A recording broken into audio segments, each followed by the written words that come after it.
ছোটবেলাতে রান্নাবাটি খেলেছি, কিন্তু বড়বেলাতে তো খেলা হয়নি। তাই আজ বহু বহু বছর পরে একটুখানি ওই যে ছোট ছোট বাসন কোসন নিয়ে বসলাম, একটু রান্না বান্না করব।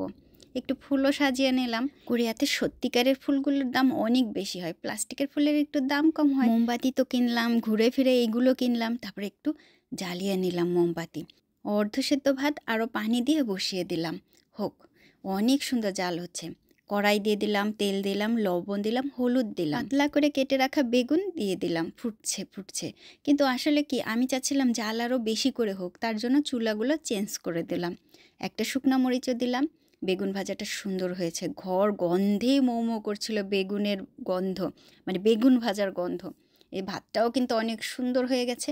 বেগুন 3 পিস ভাজা করলাম, সাথে শুকনো মরিচ, মোমবাতি নিভিয়ে দিলাম। ভাতটা দেখেন একেবারে হাঁড়ি ভরা ভাত হয়ে গেছে। প্লেটে সাজিয়ে নিলাম ভাত আর বেগুন ভাজা শুকনো মরিচ দিয়ে। মোম দিয়ে রান্না করেছি। অনেকেই বলতে পারেন মোমের গন্ধ এসেছে কিনা, না মোমের গন্ধ আসেনি। কোরিয়ার মাটির হাঁড়িতে ভাত বেগুন ভাজা এই প্রথম করলাম মিনি ভ্লগ। একটু ঝালঝাল লাগছিল খেতে, বেশ হয়েছে, সেই স্বাদ।